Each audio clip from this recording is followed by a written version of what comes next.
The next day, Jacob and his roommates had classes all afternoon.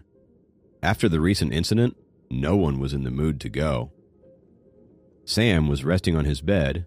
Jacob was putting together the study material for his tutoring session with Sophie later tonight, and the other two roommates had spent the day watching movies. "I'm treating you guys to dinner tonight. I've thought this through. In the worst-case scenario, I will just drop out of college," Sam announced as he abruptly jumped up from his bed. "What? Why would you want to throw your life away like that?" asked one of the roommates, startled at Sam's speech. "What is the point of studying in an institution like this?"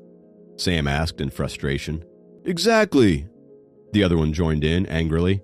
"The basketball team is the pride of the campus, and we are nothing. Is that it?" Jacob was feeling unsettled too. The use of the basketball court was frequently the source of conflict between the basketball team and other students. Not only that, whoever the basketball team favored became popular around campus. A case in point, Michael. They not only use their privileges for themselves, but their friends also exploit them. Looking back, it was indeed Sam's impulsiveness that had led to the fight. Even so, the fact was that this was not the first time Sam had to deal with the members of the basketball team forcefully taking over the court. This should be taken into consideration as well. In addition to this, it was some of the basketball players who were the ones to provoke them at the restaurant recently. Sam naturally believed that it was personal, so his temper exploded instantly and with full force. All of a sudden, Jacob suddenly remembered something. On Thursday night, his grandma collapsed because of high blood pressure. He left the campus in a hurry and did not make it to the field at 8 o'clock. In other words, he had stood Michael up. Could Michael be the one behind all this? "Let's go. Let's eat out today. We might get expelled tomorrow anyway," Sam demanded as he looked expectantly at the three of them. Sam was putting all the negative thoughts away till the very last moment. He could see that the university would inevitably favor the basketball team when handling this incident, especially when he was the one who initiated the fight. The thought of Sam not being on the next bed made Jacob uneasy.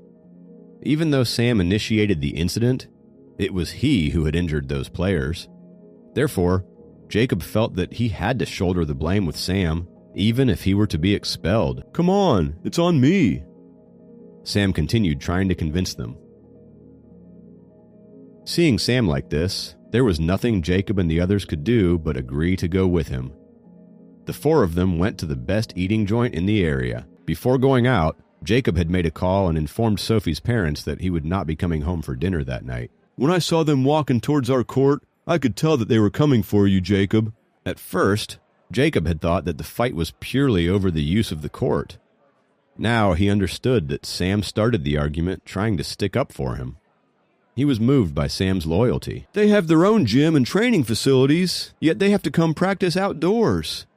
What for? Just because the basketball courts are closer to the girls' dorms and they wanted to have a female audience. Last time at the restaurant, they couldn't lay hands on us because there were more of us.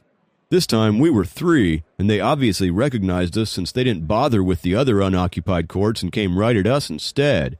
It was totally personal," the other one said. Jacob remained silent. He felt resentment towards the basketball players who had put them in this situation. "If it isn't the sophomore long-distance race champion." Just as the guys were taking turns ranting, a taunting remark came from behind them. Jacob turned around and saw Michael leading a group of guys as they all strutted into the restaurant. "I waited for you at the field on Thursday. How come you didn't show up? Too scared?" he asked as he approached Jacob. He looked at him as if he was talking to a child. Glaring at him, Jacob paused slightly and then asked, "Are you behind what happened yesterday?" "You mean your fight with the basketball team?" Michael shrugged as if he was genuinely not involved and said, "They did take offense on my behalf, but I'll tell you this, I don't need their help at all." "So, you're saying you have nothing to do with anything that happened yesterday?" Jacob attempted in vain to verify the facts. Michael got very close to Jacob and arrogantly stared at him in the eye. He declared slowly, "To deal with you, I don't need anyone's help." "Okay, I'll let it go today then," Jacob said as he moved his intense gaze away. Big talk for a guy who didn't even show up to fight like a man, the guys behind Michael retorted as they let out a roaring round of laughter at Jacob's remark. The glass in Jacob's hand shattered and broke the laughter. The golden-colored beer dripped along his arm and onto the floor. At that moment, all of those who were taunting him just seconds ago had tightly shut their mouths. Michael was also slightly bewildered. If the rumor about Jacob taking on the basketball team on his own was true, then I might not be Jacob's match, he thought. Michael had assumed Jacob's no-show on Thursday was due to cold feet.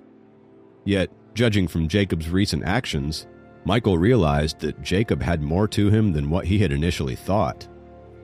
Still, quickly adjusting himself, Michael calmly declared, "Enjoy your meal with your friends, sophomore.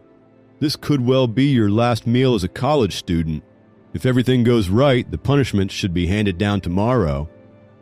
Michael slightly waved his arm with his back to Jacob and lazily but confidently said the final word before walking towards an empty table inside the restaurant. Jacob stood up so abruptly that his chair fell over. He had had enough and was ready to march over to Michael to settle this once and for all. A muscular arm had grabbed onto his shirt and stopped him from rushing to confront Michael. Jacob turned around and saw Sam shaking his head at him. Jacob understood that Sam did not want the incident to escalate any further. Sam knew that there was no way he would get away with it, so he hoped Jacob would not get involved again. Michael's father is the deputy mayor.